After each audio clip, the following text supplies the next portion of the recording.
Genius, ये शब्द सुनते ही हमें दुनिया के सबसे महान साइंटिस्ट एल्बर्ट आइंस्टाइन याद आते हैं, जिन्हें दुनिया का सबसे बुद्धिमान व्यक्ति माना जाता है।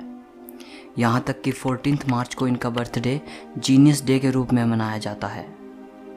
वीडियो को पूरा आखिर तक ज़रूर देखना। आप सर आइंस्टाइन के बारे में 32 ऐसी बातें जानोगे जो वाकई आपको हैरान कर देंगी। नंबर 32। जिस साल ग्रेट साइंटिस्ट गैलीलियो गैलीली की डेथ हुई थी, उसी साल सर आइजक न्यूटन का जन्म हुआ था। और जिस साल ग्रेट साइंटिस्ट जेम्स मैक्सवेल की डेथ हुई थी, उसी साल सर एल्बर्ट आइंस्टाइन का जन्म हुआ था। नंबर 31। आइंस्टाइन का ये फोटोग्राफ देख रहे हैं आप? कुछ समय पहले इस फोटो को नीलाम किया गया। ये 80 लाख रुपए में बिकी। इस मशहूर तस्वीर पर इस महान साइंटिस्ट के सिग्नेचर भी हैं। इस फोटो को प्रिंसटन यूनिवर्सिटी में 14 मार्च 1951 को आइंस्टाइन के 72वें बर्थडे पर खींचा गया था। फोटोग्राफर आइंस्टाइन को मुस्कुराने के लिए कह रहा था, लेकिन सर आइंस्टाइन उस दिन कई फोटोग्राफर्स के लिए ऐसा कर चुके थे, इसलिए हंसने की बजाय उन्होंने जीभ बाहर निकाल दी। नंबर 30। आइंस्टाइन ने अपनी अंतिम सांस लेते वक्त कुछ शब्द कहे थे जो कि जर्मन भाषा में थे। अनफॉर्चुनेटली जो व्यक्ति उस समय उनके साथ मौजूद था वो जर्मन भाषा नहीं जानता था। इसी कारण उनके अंतिम शब्द हमेशा के लिए राज बनकर दफन हो गए। नंबर 29। आइंस्टाइन के पास बहुत युवा आया करते थे। वो आइंस्टाइन से उनकी सक्सेस का राज पूछते थे। एक बार एक युवा उनके पास आया और कहने लगा, सर आज सारी दुनिया में आपका नाम है, लोग आपकी तारीफ करते नहीं थकते, प्लीज़ मुझे बताइए कि महान बनने का मूल मंत्र क्या है। जानते हो दोस्तों आइंस्टाइन ने क्या कहा? सिर्फ एक शब्द, लगन। नंबर 28। एक जीनियस होते हुए भी इस महान वैज्ञानिक की याददाश्त बेहद कमज़ोर थी। वो नाम, तारीखें और टेलीफोन नंबर्स भूल जाते थे।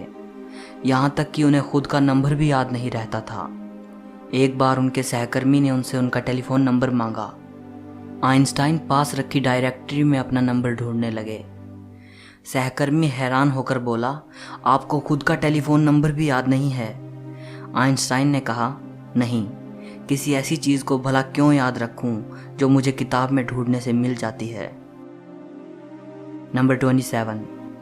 उनकी याददाश्त से जुड़ा एक और किस्सा बेहद मशहूर है। एक बार आइंस्टाइन प्रिंसटन यूनिवर्सिटी से कहीं जाने के लिए ट्रेन से सफ़र कर रहे थे। ट्रेन कंडक्टर सभी पैसेंजर्स की टिकट को पंचिंग करते हुए आइंस्टाइन के पास आया और उनसे टिकट दिखाने को कहा। आइंस्टाइन टिकट अपनी जेब में ढूंढने लगे और जेब में टिकट ना मिलने पर उन्होंने अपने सूटकेस को चेक किया।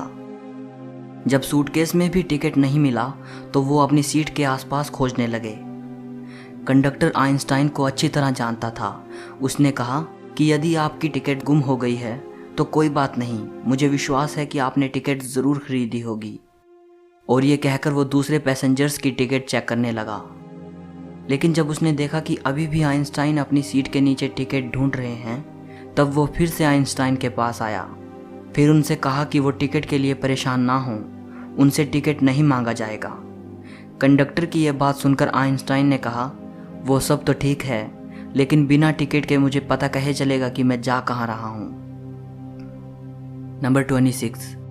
आइंस्टाइन अपनी जनरल और स्पेशल थियोरी ऑफ रिलेटिविटी की वजह से पूरी दुनिया में जाने जाते हैं, लेकिन बहुत कम लोग जानते हैं कि 1921 में उनको Nobel prize theory of relativity के लिए नहीं, बल्कि फोटो इलेक्ट्रिक इफेक्ट की खोज के लिए दिया गया था। नंबर 25। आइंस्टाइन के सिद्धांत बेहद मुश्किल थे। उस समय बहुत कम लोग ऐसे थे जो उनके सिद्धांतों को समझ पाए थे। एक बार किसी ने आइंस्टाइन की पत्नी से पूछा, क्या आप अपने पति की थियोरी को समझती हैं? नहीं, उन्होंने बड़े आदर से जवाब दिया, लेकिन मैं अपने पति को समझती हूँ और उन पर भरोसा किया जा सकता है। नंबर 24। आइंस्टाइन को बाल कटवाना बिल्कुल पसंद नहीं था। उनके बाल हमेशा बिना कंघी किए होते थे। आज आइंस्टाइन का बिना कंघी किया हुआ hair style genius hair style के रूप में देखा जाता है। नंबर 23।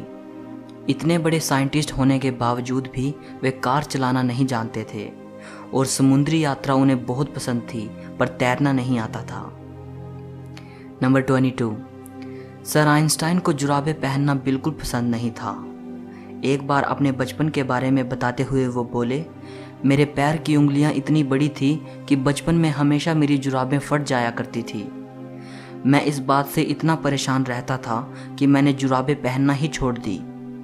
सर आइंस्टाइन को किसी के भी सामने बहुत अच्छी तरह ड्रेसअप होना पसंद नहीं था, फिर चाहे वे परिचित के बीच में हो या अपरिचित के, उन्हें कोई फर्क नहीं पड़ता था। नंबर 21, बचपन में आइंस्टाइन को मंदबुद्धि लड़का माना जाता था। टीचर ने तो यहाँ तक कह दिया था कि ये लड़का ज़िंदगी में कुछ नहीं कर पाएगा। वही लड़का बाद में दुनिया का सबसे महान साइंटिस्ट बना। नंबर 20, जैसा कि मैंने बताया कि आइंस्टाइन को मंदबुद्धि कहा जाता था, एक बार आइंस्टाइन के मैथ के प्रोफेसर ने उनको लेज़ी डॉग कह दिया था। वो पढ़ाई में ज़्यादा अच्छे नहीं थे, लेकिन मैथ ही बचपन से उनका फेवरेट सब्जेक्ट था। नंबर 19, जब वो पैदा हुए थे तो उनका सर बाकी बच्चों के कंपेयर में बहुत ज़्यादा बड़ा था। डॉक्टर्स ने उन्हें मानसिक तौर पर विकलांग कह दिया था।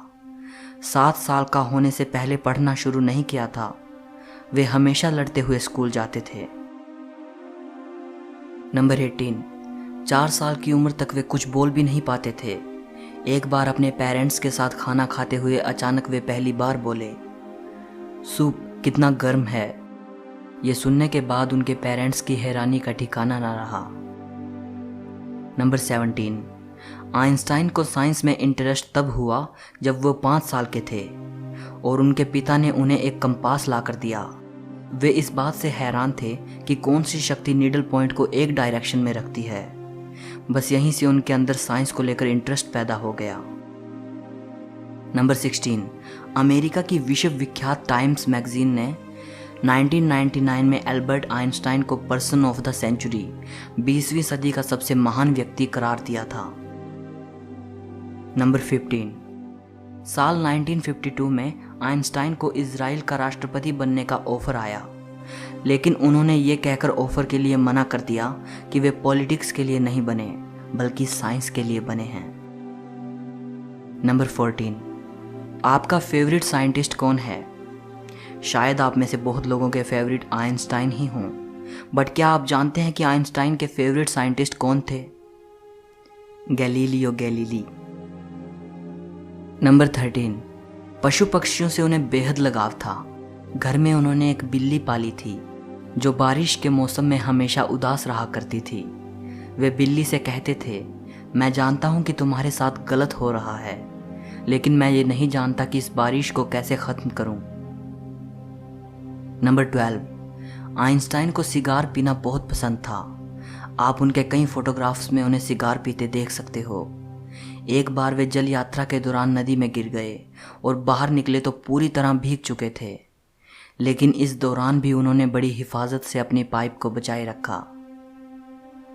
नंबर 11, आइंस्टाइन ने परमाणु बम का आविष्कार नहीं किया, लेकिन उसे बनाने में उन्हीं के दिए सूत्रों का अहम रोल था।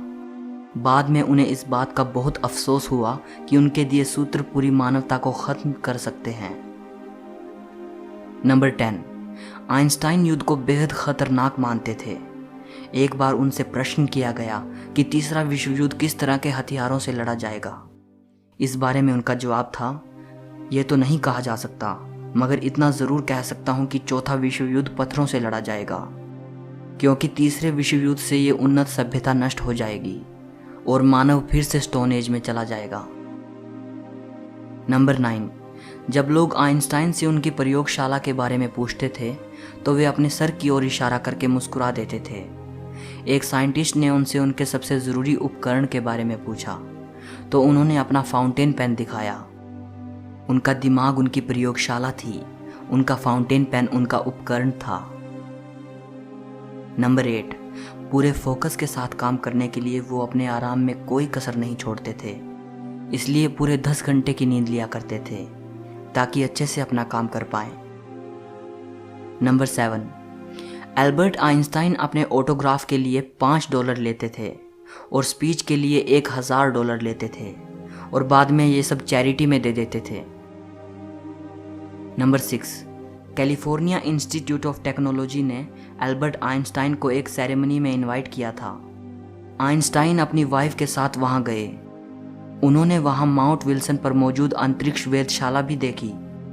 उस वेधशाला में उस समय तक बनी दुनिया की सबसे बड़ी अंतरिक्ष दूरबीन रखी थी। इतनी बड़ी दूरबीन को देखकर आइंस्टाइन की पत्नी ने वेधशाला के इंचार्ज से पूछा, इतनी बड़ी दूरबीन से आप क्या देखते हैं? इंचार्ज को लगा कि मिसेज आइंस्टाइन को एस्ट्रोनॉमी का ज्ञान कुछ कम है। उसने बड़े रौब से जवाब दिया, इससे हम ब्रह्मांड के रहस्यों का पता लगाते हैं। मिसेज आइंस्टाइन ने कहा, बड़ी अजीब बात है, मेरे पति तो ये सब उनको मिली चिट्ठियों के पन्नों पर ही कर लेते हैं। नंबर 5, जब आइंस्टाइन प्रोफेसर थे तब एक दिन एक स्टूडेंट उनके पास आया। वो बोला, इस साल की परीक्षा में वही प्रश्न आए हैं जो पिछले साल की परीक्षा में आए थे। आइंस्टाइन ने कहा, हाँ, लेकिन इस साल उत्तर बदल गए हैं। नंबर 4, आइंस्टाइन का एक पत्र जिसमें उन्होंने ईश्वर और धर्म को लेकर अपने विचार लिखे थे 20 करोड़ 38 लाख रुपए में बिका। यह पत्र उन्होंने अपनी मृत्यु से 1 साल पहले लिखा था। 2 पन्नों का यह पत्र 3 जनवरी 1954 को जर्मनी के दार्शनिक एरिक गटकाइंड को लिखा गया था, जिन्होंने आइंस्टाइन को अपनी नई book choose life the biblical call to revolt पढ़ने के लिए भेजी थी। इस बुक के जवाब के तौर पर आइंस्टाइन ने एरिक को यह पत्र लिखा था। पत्र में वो कहते हैं, मेरे लिए भगवान कुछ भी नहीं बल्कि लोगों की कमजोरी से पैदा हुआ एक शब्द है।